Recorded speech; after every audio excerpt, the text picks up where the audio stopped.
Saudi അറേബ്യയിൽ നടക്കുന്നത് വലിയ മാറ്റങ്ങൾ.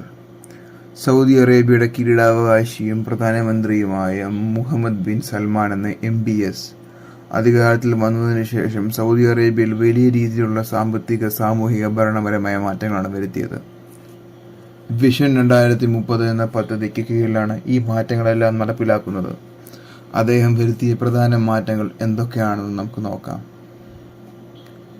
സൗദിയിൽ സ്ത്രീകൾക്ക് വാഹനം ഓടിക്കാനുള്ള ചരിത്രപരമായ അനുമതി നൽകി.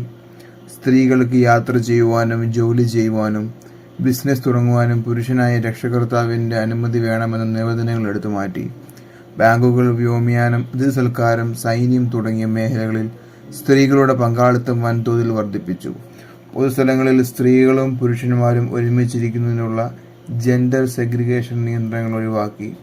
വർഷങ്ങളായി നിലനിന്നിരുന്ന സിനിമാ നിരോധനം നീക്കുകയും രാജ്യത്തുടനീളം തിയേറ്ററുകൾ സ്ഥാപിക്കുകയും ചെയ്തു. അന്താരാഷ്ട്ര സംഗീത കച്ചേരികൾക്ക് അനുമതികൾ നൽകി. വിദേശികൾക്ക് എളുപ്പത്തിൽ സൗദി സന്ദർശിക്കാൻ വിസ സംവിധാനം ആരംഭിച്ചു. ടൂറിസം മേഖല വലിയ വരുമാന മാർഗമാക്കി മാറ്റി. കായിക വിനോദങ്ങൾ, ആഗോള കായിക മത്സരങ്ങൾ സൗദിയിലേക്ക് ആകർഷിച്ചു. ഫുട്ബോൾ, ഫോർമുല 1 റേസിംഗ്, റെസ്ലിംഗ് എന്നിവയ്ക്ക് പുറമെ 2034 ഫിഫ ലോകകപ്പ് ആതിഥേയത്വം വഹിക്കാനുള്ള അവകാശവും സൗദി അറേബ്യ നേടിയെടുത്തു. രാജ്യത്തിൻ്റെ സമ്പദ് വ്യവസ്ഥ എണ്ണ വരുമാനത്തിൽ മാത്രം ഒതുങ്ങാതെ ടൂറിസം, സാങ്കേതിക വിദ്യ, പുനരുപയോഗ ഊർജ്ജം എന്നിവയിലേക്ക് വഴിതിരിച്ചു വിട്ടു. മെഗാ പ്രൊജക്ടുകൾ, നിയോം എന്ന പേരിൽ നിർമ്മിക്കുന്ന അതിനൂതനമായ അതിവേഗ നഗരം, ഖിദിയ എന്റർടൈൻമെന്റ് സിറ്റി തുടങ്ങിയ വൻ പദ്ധതികൾക്ക് തുടക്കമിട്ടു. വിദേശ കമ്പനികൾക്ക് സൗദിയിൽ നേരിട്ട് നിക്ഷേപം നടത്താൻ പ്രത്യേക സാമ്പത്തിക മേഖലകൾ സ്ഥാപിച്ചു. ശക്തരായ രാജകുടുംബാംഗങ്ങളെയും ബിസിനസ്സുകാരെയും ഉൾപ്പെടെ അഴിമതി കുറ്റത്തിന് തടവിലാക്കുകയും കോടിക്കണക്കിന് രൂപയുടെ സ്വത്ത് കണ്ടുകെട്ടുകയും ചെയ്തു.